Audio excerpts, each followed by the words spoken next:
सभी प्यारे साथियों को मेरा नमस्कार। मेरा नाम नितेश कुमार यादव। आज का जो हमारा पार्ट है, आज का हमारा पार्ट है भारतीय भूगोल। आपने अगर आप हमारे साथ हमारे चैनल के साथ में चल रहे हैं तो आपने देखा होगा मैंने भूगोल का एक पार्ट बनाया था। जो हमारा इंडियन ज्योग्राफी था, इंडियन ज्योग्राफी का मैंने एक पार्ट बनाया था। उसमें इंडियन ज्योग्राफी अगर हम बात करने लगे, इंडियन ज्योग्राफी के मैं आपको पार्ट बाई पार्ट आगे लेकर चलूंगा। इंडियन ज्योग्राफी का पहला पार्ट था, अब इंडियन ज्योग्राफी का दूसरा पार्ट है भारतीय भूगोल भाग 2।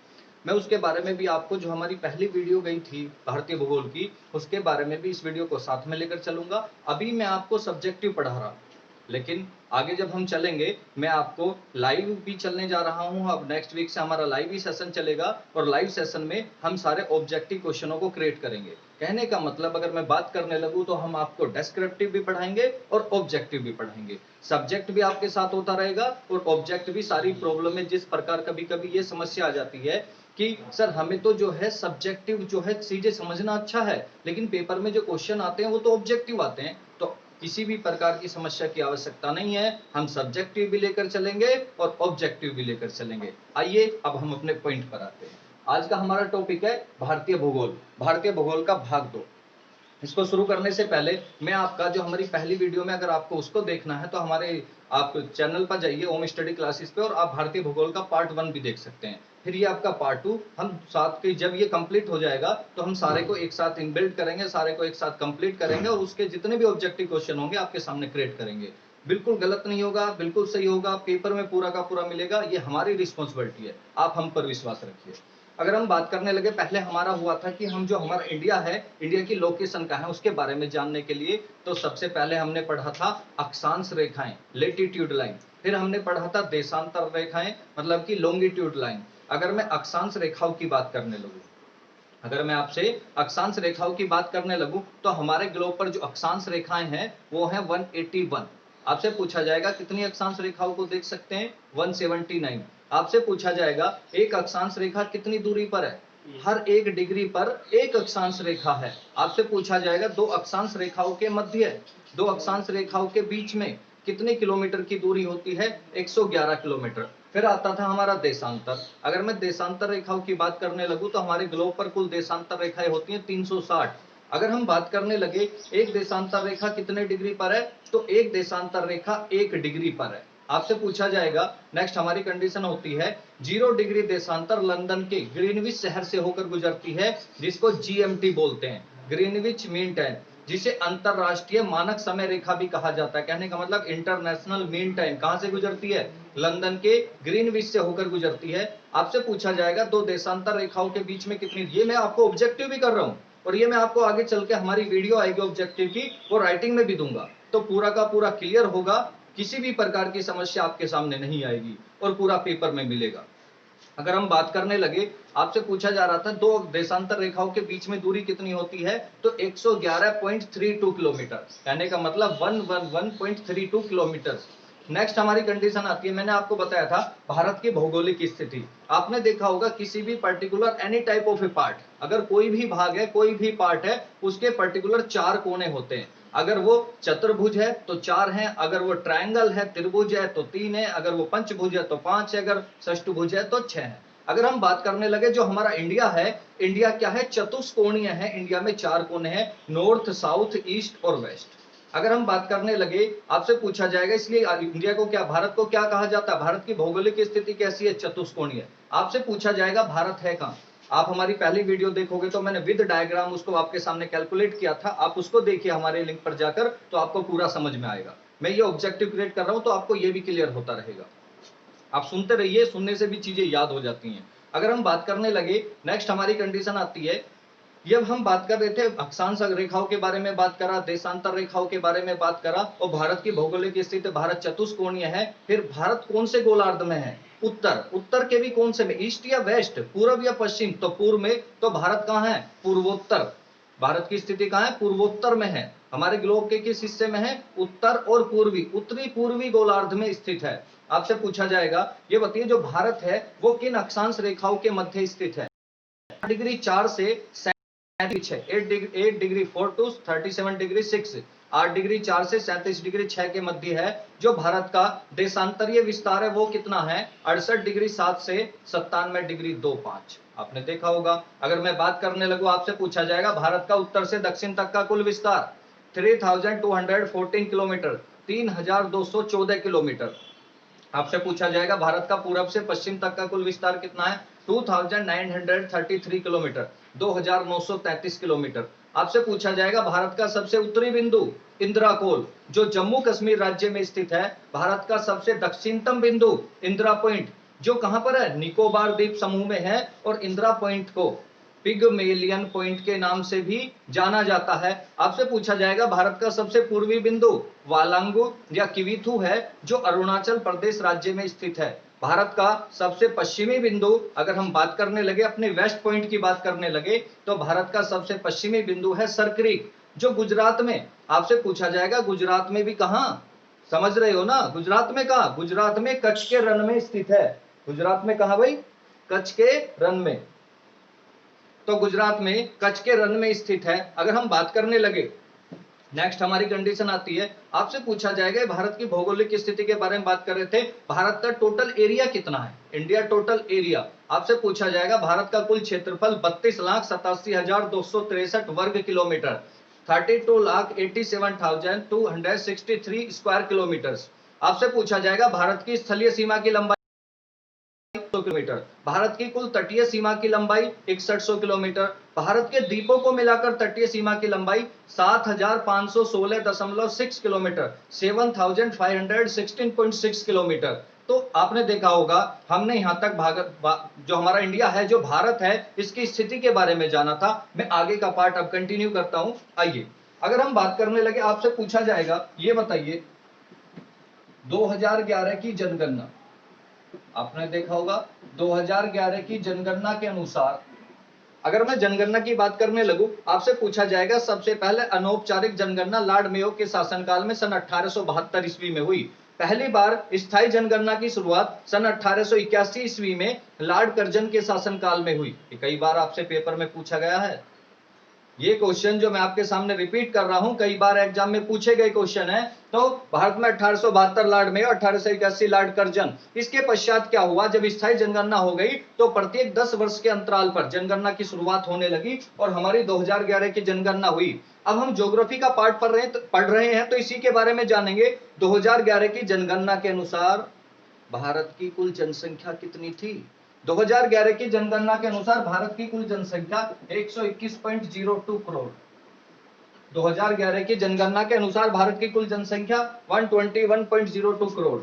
आपसे पूछा जाएगा, मैं part by part, question to question लेकर चलूंगा, ये सब्जेक्टिव भी और ऑब्जेक्टिव भी साथ में आप बना सकते हैं। ये बताइए 2011 की जनगणना के अनुसार भारत की जनसंख्या 121.02 करोड़ थी। ये बताइए जो भारत की जनसंख्या है, विश्व की कुल जनसंख्या का कितने प्रतिशत है। या कहने लगे भारत में कितने, विश्व की कुल जनसंख्या का भारत में कितने प्रतिशत जनसंख्या निवास करती है। विश्व की कुल जनसंख्या का, विश्व की कुल जनसंख्या का कितने प्रतिशत है, विश्व की कुल जनसंख्या का, विश्व की कुल जनसंख्या कितने प्रतिशत है, 17.5%। कहने का मतलब भारत की जो जनसंख्या है, जैसे मैं कहने लगूं, मैं प्रति माह 50,000 रुपए कमाता हूं, फॉर एग्जाम्पल समझना, मैं प्रति माह 50,000 रुपए कमाता हूं और मैं अपनी सैलरी का, अब 50,000 मेरा क्या हुआ, 50,000 मेरा हुआ 100%। मैं कहने लगूं मैं प्रति माह 5,000 कमाता हूं, तो 5,000 मेरा क्या हुआ 100%। तो मैं कहने लगूं मैं अपनी वेतन का 5% यात्रा पर खर्च कर देता हूं। कहने का मतलब अगर मैं 50,000 का कमाता हूं तो 50,000 का 5%, अगर मेरी इनकम 50,000 है तो 50,000 इंटू 5%, अगर मेरी इनकम 5,000 है तो 5,000 इंटू 5%। समझ गए, जो होता है हमारे पास वो 100% होता। ऑल ओवर वर्ल्ड जो टोटल जनसंख्या 100% है, उस 100% का 17.5% कहां पर निवास करती है, इंडिया में। आई होप आपकी समझ में आ रहा होगा। आपसे पूछा जाएगा, नेक्स्ट हमारी कंडीशन होती है, ये बताइए जनसंख्या के आधार पर भारत का विश्व में कौन सा स्थान है। जनसंख्या के आधार पर भारत का विश्व में कौन सा स्थान है। तो जनसंख्या के आधार पर भारत का विश्व में दूसरा स्थान है। कौन सा नंबर है, सेकंड नंबर है। जनसंख्या के आधार पर भारत का विश्व में दूसरा स्थान है। पहले पर आपने देखा होगा सबसे ज्यादा जनसंख्या किसकी है? चीन, चाइना। दूसरे पर कौन आता है अगर हम बात करने लगे? भारत, इंडिया, हमारा अपना। अगर हम बात करने लगे जो थर्ड आता है वो आता है अमेरिका। आपसे पूछा जाएगा, अगर मैं फोर्थ की बात करने लगूं तो फिर आता है ब्राजील। चाइना आता है, इंडिया आता है, अमेरिका आता है। मैनुअली तीन के बारे में पूछा जाता है, एक इंडिया से पहला और एक इंडिया के बाद का, चाहे क्षेत्रफल के अनुसार हो चाहे वो जनसंख्या के अनुसार हो। अगर हम बात करने लगे, आप इसको एक बार नोट डाउन करिए, फिर मैं आगे कंटिन्यू करता हूं। 2011 की जनगणना के अनुसार भारत की कुल जनसंख्या 121.02 करोड़। विश्व की कुल जनसंख्या का भारत में कितने प्रतिशत निवास करती है? 17.5%। भारत का विश्व में जनसंख्या के आधार पर कौन सा स्थान है? सेकंड, दूसरा स्थान है। पहले पर कौन है? चाइना। दूसरे पर कौन है? भारत। और थर्ड पर कौन है? America, United state of America, संयुक्त राज्य अमेरिका। हम आगे कंटिन्यू करते हैं।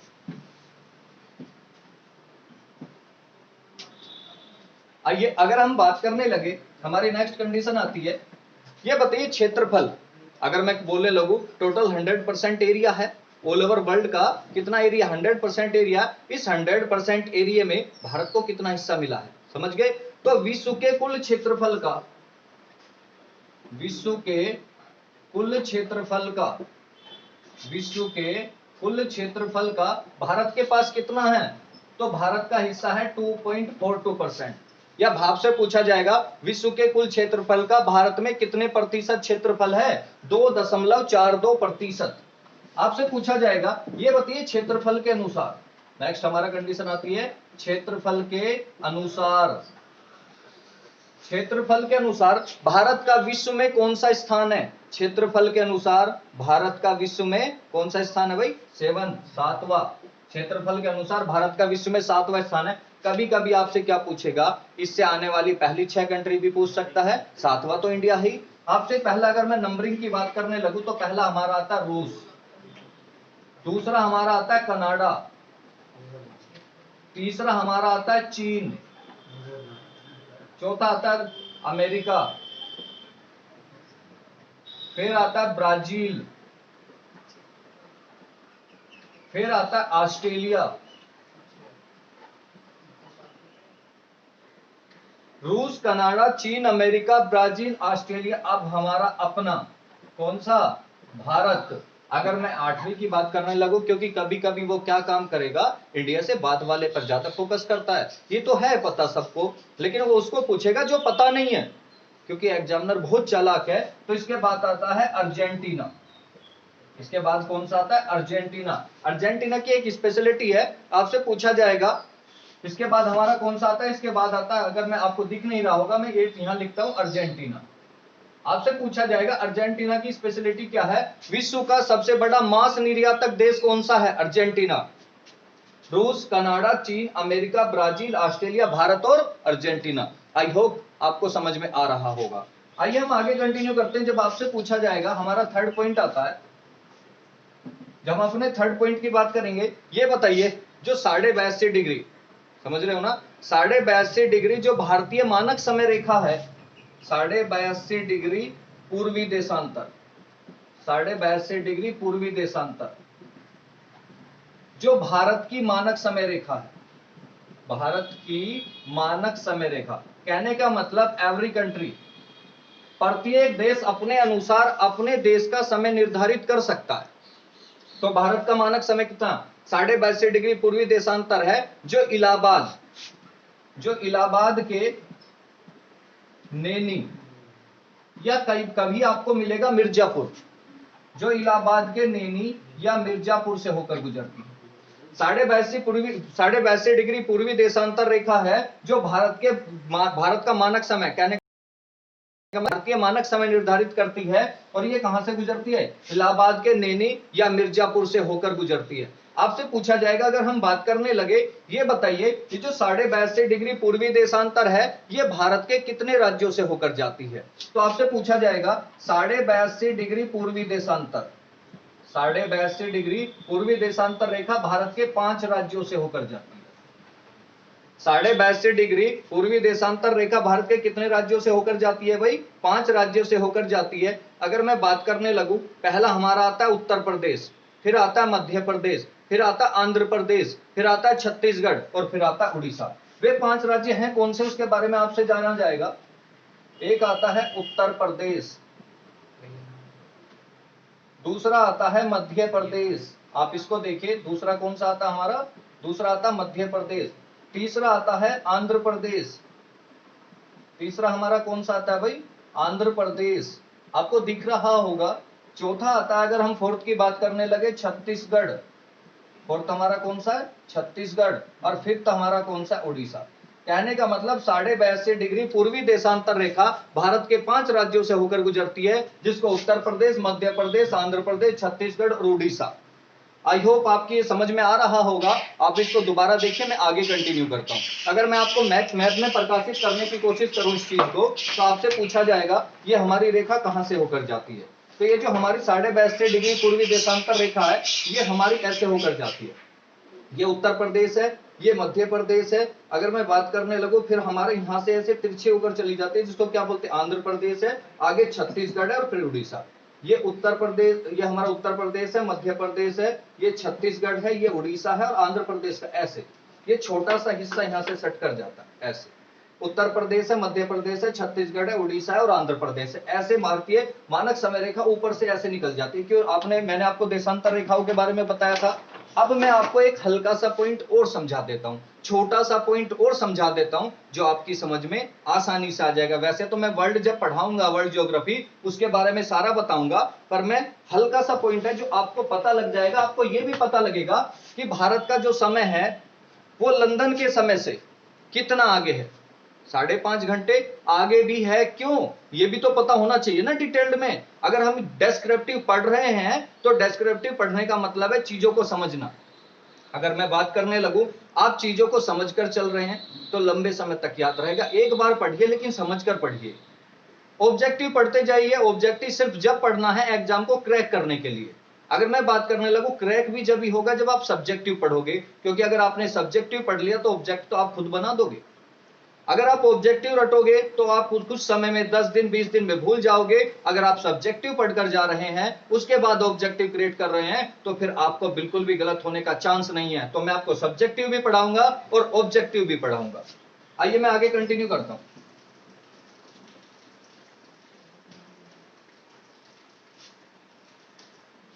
देखिए, मैंने बताया था ये है हमारा ग्लोब। इस ग्लोब में हमारी यहां से एक रेखा जाती है, जिसको क्या बोलते हैं, 0 डिग्री अक्षांश, और हमारी ये रेखाएं जाती हैं। आपको दिख रहा होगा, थोड़ा आप यहां पर देखिए, यहां से हमारी ये रेखा जाती है, इनको क्या बोलते हैं, देशांतर रेखा। ये हमारी कौन सी रेखा है, देशांतर रेखा। मैंने लास्ट वीडियो में आपको बताया था हमारा इंडिया है कहां, ये हमारा इंडिया, ये क्या है, इंडिया है। अगर मैं इंडिया की बात करने लगूं, यहां पर हमारा है लंदन, ये क्या है, 0 डिग्री। ये जो ऐसी रेखाएं जा रही हैं, ये क्या है, देशांतर रेखा। That is a longitude line. अब यहां से अगर हम चलेंगे, हम जितना इधर चलेंगे, अगर मैं 1 डिग्री बढ़ूंगा तो कितना बढ़ना पड़ेगा, 4 मिनट। अगर मैं 1 डिग्री देशांतर ईस्ट की तरफ को जाऊंगा तो मुझे कितना बढ़ना पड़ेगा, मुझे बढ़ना पड़ेगा 4 मिनट। अब देखिए, भारत की यहां से बीचों बीच एक रेखा जाती है, जिसको क्या बोलते हैं, 82.5 ईस्ट, 82.5 डिग्री पूर्वी देशांतर, जो कहां से निकल कर जाती है, मैंने अभी रिवाइज कराया था आपके सामने, इलाहाबाद के नैनी या मिर्जापुर से होकर जाती है। आइए जब हम आगे चलते हैं, हम इसके बारे में आगे बात करेंगे। आपसे पूछा जाएगा 82.5। अब देखिए, 0 यहां पर है हमारा लंदन और यहां पर है हमारा भारत। अब देखिए, लंदन का समय भारत के समय से कितना आ गया, आपने पढ़ा भी होगा पेपर में। और क्यों, लंदन और भारत में दोनों में कितना डिफरेंस है, 5.5 घंटे का। लंदन का समय भारत के समय से, जो भारत का लंदन का समय है, वो लंदन का समय कितना पीछे, 5.5 घंटे, और भारत कितना आगे है, 5.5 घंटे। क्योंकि अगर मैं कहने लगूं यहां 12 बजे हैं, तो 82.5 डिग्री पर कितने बजे होंगे, 5:30 बजे होंगे, 5:30 रही होगी। क्योंकि आप 1 डिग्री बढ़िए, 1 डिग्री में कितना बढ़ा, 4 मिनट। अब मैं 82 डिग्री की बात करने लगूं, 82.5, तो कितना हुआ, 165/2, 165/2 डिग्री। और 1 डिग्री कितना समय दे रहा था, 4 मिनट। तो 165/2 डिग्री कितना दिया, ये कितना हुआ, 330, अब ये क्या हो गया, क्योंकि हमने मिनट से मल्टीपल किया है तो क्या इसमें चला जाएगा समय, तो 330 मिनट। अगर 330 मिनट को मैं घंटे में डिवाइड करने लगूं तो कितने का डिवाइड करना पड़ेगा, 60 से डिवाइड करिए तो 1 घंटे में कन्वर्ट हो जाएगा। अगर मैं इसको 60 से डिवाइड करूं तो मेरा कितना आया, 5 घंटे और 30 मिनट।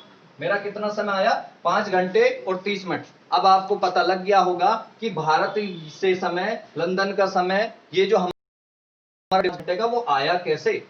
अभी मैं इंडियन ज्योग्राफी के बारे में बात कर रहा हूं, जब मैं आपको वर्ल्ड ज्योग्राफी पढ़ाऊंगा तो इसके बारे में और डिटेल में लेकर जाऊंगा आपको। आपने देख लिया होगा, आप इसका स्क्रीनशॉट भी ले सकते हैं। हम आगे कंटिन्यू करते हैं। आइए,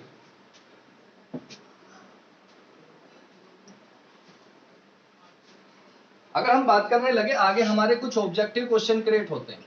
आगे हमारे कुछ ऑब्जेक्टिव क्वेश्चन क्रिएट होते हैं जिसके बारे में आपसे पूछा जाएगा। पहला हमारा क्वेश्चन क्रिएट होता है, ये बताइए जो भारत की तटीय सीमा है, भारत की तटीय सीमा से कुल कितने राज्य लगते हैं। देखिए मैं बात करने लगूं, यही तो हमारा प्रायद्वीपीय भारत है, नीचे का हिस्सा। इधर हमारा क्या है, इधर है हमारा अरब सागर, इधर हमारा क्या है, अरब सागर। अगर मैं इधर की बात करने लगूं, बे ऑफ बंगाल, बंगाल की खाड़ी। नीचे हमारा क्या, हिंद महासागर। ऊपर हमारा हिमालय पर्वत गुजर जाता है। हिमालय पर्वत भारत के 5 राज्यों और विश्व के 5 देशों से होकर जाता है। अगर मैं बात करने लगूं तटीय राज्य आप कैसे करोगे, यहां पर हमारा एक स्टेट आता है जिसकी मैं बात करने लगूं, गुजरात। यहां पर हमारा एक स्टेट आता है जिसका नाम है महाराष्ट्र, और महाराष्ट्र के यहाँ एक छोटा सा स्टेट है जिसका नाम क्या है, गोवा। यहाँ हमारा एक स्टेट आता है जिसको बोलते हैं कर्नाटका। यहाँ हमारा एक स्टेट आता है जिसको बोलते हैं केरला। यहाँ से हमारा एक स्टेट आता है जिसको बोलते हैं तमिलनाडु। यहाँ से हमारा एक स्टेट आता है जिसको बोलते हैं आंध्र प्रदेश। यहाँ से हमारा एक स्टेट आता है जिसको क्या बोलते हैं, उड़ीसा। और यहाँ हमारा एक स्टेट आता है जिसको बोलते हैं वेस्ट बंगाल। क्या बोलते हैं, पश्चिम बंगाल बोला जाता है। ये हमारा मैप है। मैं आपको विद मैप, विद डायग्राम अलग अलग तरीके से समझाऊंगा। आइए मैं आपको दोबारा मैप में भी क्रिएट करा देता हूं। देखिए हम बात करने लगे, ये जो हमारा हिस्सा है ऊपर वाला तो स्थलीय क्षेत्र है, यही तो हमारा तटीय क्षेत्र है। तो ये क्या, गुजरात है, ये महाराष्ट्र है, यहाँ छोटा सा हमारा एक द्वीप है जिसको क्या बोलते हैं, गोवा है, कर्नाटका है, केरला है, तमिलनाडु है, आंध्र प्रदेश है, उड़ीसा है और पश्चिम बंगाल है। यही तो सटरें देखिए, ये जो वाटर लाइन है इन्हीं से तो लगती है, और भी कहीं किसी स्टेट से वाटर लाइन लग रही है, कहीं नहीं। और जिससे वाटर लाइन लगती है उसी को तो तटीय राज्य बोला जाता है। तो भारत की तटीय सीमा कितने राज्यों से लगती है, तो भारत की तटीय सीमा 9 राज्यों से लगती है। नंबर 1 में मैं आपको बताता जा रहा हूं वो कौन कौन से। नंबर 1 आता है जिसकी हम बात करते हैं, गुजरात। भारत की तटीय सीमा से लगने वाले, भारत की तटीय सीमा से लगने वाले, भारत की तटीय सीमा से लगने वाले राज्य कितने हैं, 9। पहला कौन सा है आपसे पूछा जाएगा, गुजरात। दूसरा कौन सा जो हमारा सेकंड है अगर हम बात करने लगे, महाराष्ट्र। थर्ड है हमारा गोवा। फोर्थ है हमारा कर्नाटक। अगर आप मैप में भी देखोगे तो विद मैप भी मैंने आपको बताया था और ऐसे भी। फोर्थ हमारा क्या है, कर्नाटक। अगर मैं फिफ्थ की बात करने लगूं, नीचे हमारा आता है केरल, फिर आगे आता है हमारा तमिलनाडु, फिर आगे हमारा क्या आता है, तमिलनाडु। फिर नेक्स्ट हमारा आता है अगर हम बात करने लगे, आंध्र प्रदेश। फिर हमारा कौन सा आता है, आंध्र प्रदेश। नेक्स्ट हमारा 8 जो आता है, 8 हमारा कौन सा आता है, उड़ीसा। फिर आपसे पूछा जाएगा जो हमारा 9th है और 9वां कौन सा है, वो है पश्चिम बंगाल। फिर हमारा कौन सा आ जाता है भाई, फिर आ जाता है पश्चिम बंगाल। कहने का मतलब ये प्रमुख 9 राज्य हैं जो भारत की तटीय सीमा से लगते हैं, गुजरात, महाराष्ट्र, गोवा, कर्नाटक, केरल, तमिलनाडु, आंध्र प्रदेश, उड़ीसा और पश्चिम बंगाल। समझ गए। आपसे पूछा जाएगा भारत की तटीय सीमा से लगने वाला सबसे बड़ा राज्य, भारत की तटीय सीमा से लगने वाला सबसे बड़ा राज्य कौन सा है। भारत की तटीय सीमा से लगने वाला सबसे बड़ा राज्य अगर मैं बात करने लगूं, गुजरात। आपसे पूछा जाएगा भारत की तटीय सीमा से लगने वाला, ये फर्स्ट नंबर का है। आपसे पूछा जाएगा दूसरे नंबर का सबसे बड़ा, भारत की तटीय सीमा से लगने वाला दूसरे नंबर का सबसे बड़ा राज्य कौन सा है, वो है आंध्र प्रदेश। वो कौन सा है भाई, आंध्र प्रदेश है। आपसे पूछा जाएगा भारत की तटीय सीमा से लगने वाला तीसरा राज्य कौन सा है, आपको समझ में आ रहा होगा। भारत की तटीय सीमा से लगने वाला तीसरा राज्य है, अगर मैं बात करने लगूं, तमिलनाडु। भारत की तटीय सीमा से लगने वाला तीसरा राज्य कौन सा है भाई? तमिलनाडु है। ये आपकी समझ में आया होगा। आप इसको एक बार देखिए, मैं आगे कंटिन्यू करता हूं।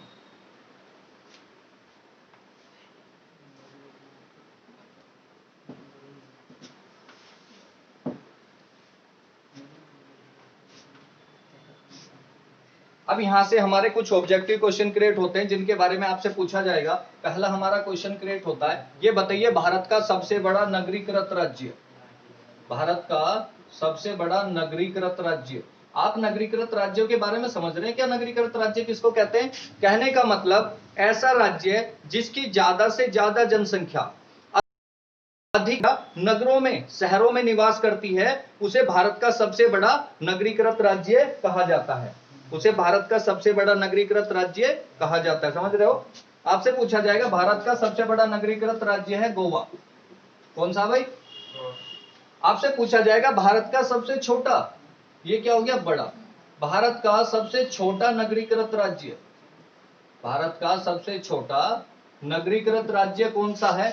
वो है हिमाचल प्रदेश। भारत का सबसे छोटा नगरीकृत राज्य है हिमाचल प्रदेश। नेक्स्ट हमारी कंडीशन आती है, अगर हम बात करने लगे, आपसे पूछा जाएगा, ये हमारे प्रमुख पार्ट है, हमारा यहां से सेकंड पार्ट क्रिएट होता है। आपसे पूछा जाएगा, ये बताइए वनों के स्थान पर, किस के स्थान पर? वनों, जंगल, फॉरेस्ट, वनों के आधार पर, वनों के आधार पर, ये बताइए वनों के आधार पर भारत का सबसे सर्वाधिक वनों वाला राज्य, भारत का अधिक वनों वाला राज्य, भारत का सर्वाधिक वनों वाला राज्य। आपको समझ में आ रहा होगा। आप गौर करिए धीरे धीरे, अगर ऐसे नहीं आता तो हमारी वीडियो को रिवाइज कर देखिए, पहले वीडियो देखिए, पहला पार्ट देखिए और फिर दूसरा पार्ट देखिए, चीजें समझ में आ जाएंगी अगर आप समझना चाहते हो तो। अगर आप समझना नहीं चाहते, मैं कंडीशन बताता हूं आपको, अगर मैं कहने लगूं आपकी समझ में नहीं आया होगा, आपने जितना भी वीडियो पढ़ा था, तो मैं आपको समझाने की कोशिश कर सकता हूं। आप यही मानकर बैठे हो कि मास्टर कितना भी प्रयास कर ले, हम नहीं समझे, हम इस मास्टर से नहीं समझेंगे, तो कभी समझ में नहीं आएगा। आपको समझने की आप कोशिश करिए, समझा मैं अपना आप दूंगा। सर्वाधिक वनों वाला राज्य कौन सा है? मध्य प्रदेश। भारत का सर्वाधिक वनों वाला राज्य मध्य प्रदेश। आपसे पूछा जाएगा भारत का सबसे कम वनों वाला राज्य, भारत का सबसे कम वनों वाला राज्य कौन सा है? हरियाणा। भारत का सबसे कम वनों वाला राज्य कौन सा है भाई? हरियाणा। आगे आपसे पूछा जाएगा, नेक्स्ट हमारी कंडीशन आती है, अगर हम बात करने लगे, ये हमारा किसके? जनसंख्या के आधार पर। अगर हम आगे चलने लगे, आगे किस आधार पर? पॉपुलेशन, जनसंख्या के आधार पर राज्यों का क्रम की बात करने लगे, तो पहला हमारा आता है जिसकी हम बात करने लगे। आपसे पूछा जाएगा भारत का सर्वाधिक जनसंख्या वाला राज्य कौन सा भाई? भारत का सर्वाधिक जनसंख्या वाला राज्य, तो भारत का सर्वाधिक जनसंख्या वाला जो राज्य है वो कौन सा है? हाँ, उत्तर प्रदेश। भारत का सर्वाधिक जनसंख्या वाला राज्य कौन सा है भाई? सर्वाधिक जनसंख्या वाला राज्य है उत्तर प्रदेश। नेक्स्ट हमारी कंडीशन आती है, भारत का सबसे कम जनसंख्या वाला राज्य कौन सा है? अगर सबसे कम की बात करने लगे तो सिक्किम। भारत का सबसे कम जनसंख्या वाला राज्य कौन सा है? सिक्किम। आई होप ये आपकी समझ में आ रहा होगा। मैं आगे कंटिन्यू करता हूं। देखिए, सबसे बड़ा नगरीकृत राज्य गोवा, सबसे छोटा नगरीकृत राज्य हिमाचल प्रदेश, सबसे छोटा नगरीकृत राज्य हिमाचल प्रदेश।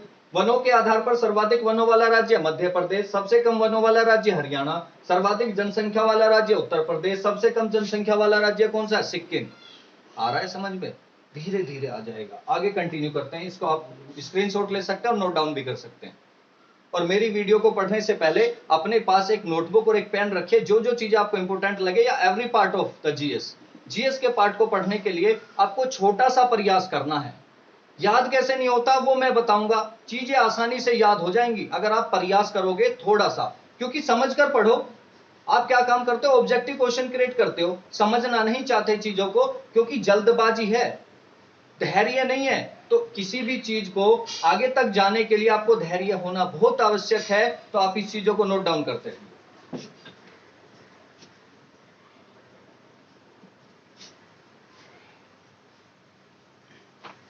आइए हम आगे कंटिन्यू करते हैं। आपसे पूछा जाएगा क्षेत्रफल के अनुसार, क्षेत्रफल के अनुसार या क्षेत्रफल के आधार पर।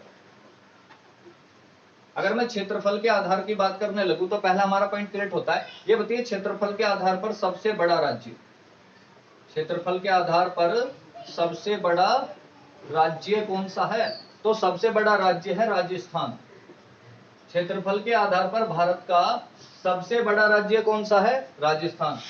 सबसे छोटा, क्षेत्रफल के आधार पर भारत का सबसे छोटा राज्य कौन सा है? अगर हम क्षेत्रफल की बात करने लगे तो गोवा। क्षेत्रफल के आधार पर भारत का सबसे छोटा राज्य कौन सा है भाई? गोवा। आगे आपसे पूछा जाएगा, ये बताइए भारत की सीमा से लगने वाले प्रमुख देश कौन से? एक बार पूछ लेता है ना इंडिया, क्योंकि हम इंडिया के बारे में सब कुछ पढ़ रहे हैं तो आपको पता होना चाहिए। तो भारत की सीमा से लगने वाले प्रमुख देश कौन से हैं? तो भारत की सीमा से अगर मैं बात करने लगूं, पाकिस्तान, अफगानिस्तान, नेपाल, भूटान, अगर हम बात करने लगे, फिर आगे इधर चले जाते बांग्लादेश और म्यांमार। देखिए मैं आपको मैप में भी दिखाता हूं, आपकी समझ में आएगा। देखिए आपको मैप दिख रहा होगा, ये हमारा पाकिस्तान लगता है और अफगानिस्तान का छोटा सा बॉर्डर, 72 किलोमीटर का बॉर्डर हमारी बाउंड्री से लगता है। पाकिस्तान, अफगानिस्तान, नेपाल, भूटान, बांग्लादेश और म्यांमार। देखिए और कोई सी कंट्री तो इंडिया को नहीं सटती। इसमें क्या होता है? पाकिस्तान, अफगानिस्तान, चाइना, नेपाल, भूटान, बांग्लादेश और म्यांमार, सिर्फ यही हमारी कंट्री है। तो मैं आपको लिखता हूं यहां पर, भारत की सीमा से लगने वाले प्रमुख राज्य, सॉरी देश, भारत की सीमा से लगने वाले देश, भारत की सीमा से लगने वाले देश कौन से हैं? मैं यहां पर आपके सामने रिवाइज कराता हूं। नंबर 1 आता है पाकिस्तान, नंबर 2 आता है अफगानिस्तान,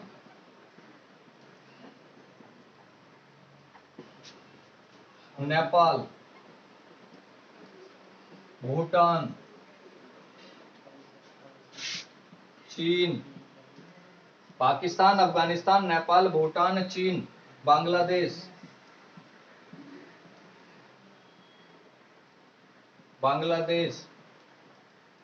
म्यांमार, और कौन सा है? म्यांमार। ये प्रमुख पाकिस्तान, अफगानिस्तान, नेपाल, भूटान, चीन, बांग्लादेश और म्यांमार, ये प्रमुख कंट्री कहां से लगती हैं? भारत की सीमा से लगने वाले हैं। आगे आपसे पूछा जाएगा, नेक्स्ट हमारी कंडीशन आती है, अगर हम बात करने लगे, ये बताइए भारत की जल व स्थल, भारत की जल व स्थल कहने का मतलब लैंड एंड वाटर, दोनों प्रकार से भारत की जल व स्थल से लगने वाले देश, जल व स्थल से लगने वाले देश, भारत के जल व स्थल से लगने वाले देश कौन से? तो ये प्रमुख 3 कंट्री, अगर मैं उनके बारे में बात करने लगूं तो पहली हमारी कंट्री आती है जो आपसे पूछा जाएगा, पाकिस्तान। पाकिस्तान भारत की वाटर लाइन से भी लगता है और लैंड एरिया से तो लगता ही है। फिर आता है बांग्लादेश, भारत की वाटर लाइन से भी लगता है और लैंड एरिया से भी लगता है। आपने देखा होगा त्रिपुरा राज्य, त्रिपुरा राज्य बांग्लादेश के कितनी ओर से घिरा हुआ है? 3 ओर से। त्रिपुरा राज्य बांग्लादेश से 3 ओर से घिरा हुआ है। फिर हमारा आता म्यांमार, मैं आपको मैप में भी शो करता हूं, आप आइए। देखिए ये जो पाकिस्तान है ये भारत के लैंड एरिया से तो लगता है, लेकिन यहाँ पर हमारे अरब सागर की वाटर लाइन से भी तो लगता है। मैं बांग्लादेश की बात करने लगूं, त्रिपुरा 3 ओर से घिरा, इधर से और नीचे से, तो ये हमारी वाटर लाइन से तो लग ही रहा है, लेकिन हमारे लैंड एरिया से भी लग रहा है। मैं बात करने लगूं म्यांमार, हमारे मिजोरम से भी लग रहा है और हमारे वाटर लाइन से भी लग रहा है। सिर्फ यही 3 ऐसी कंट्री हैं जो हमारे जल व स्थल दोनों सीमा से लगते हैं। पहला आता है जिसका नाम है पाकिस्तान। नेक्स्ट आता है, अगर हम बात करने लगे, बांग्लादेश। नेक्स्ट आता है हमारा म्यांमार। आपसे पूछा जाएगा, ये बताइए बांग्लादेश के 3 ओर से घिरने वाला राज्य कौन सा है? तो बांग्लादेश से 3 ओर से घिरने वाला राज्य कौन सा है? इसका नाम है त्रिपुरा। बांग्लादेश से 3 ओर से घिरने वाला राज्य कौन सा है भाई? त्रिपुरा। आई होप ये आज का हमारा वीडियो आपकी समझ में आया होगा। अगर हम बात करने लगे, ये हमने पहले ज्योग्राफी का पहला पार्ट बनाया था, अब हमने ज्योग्राफी का दूसरा पार्ट बनाया है।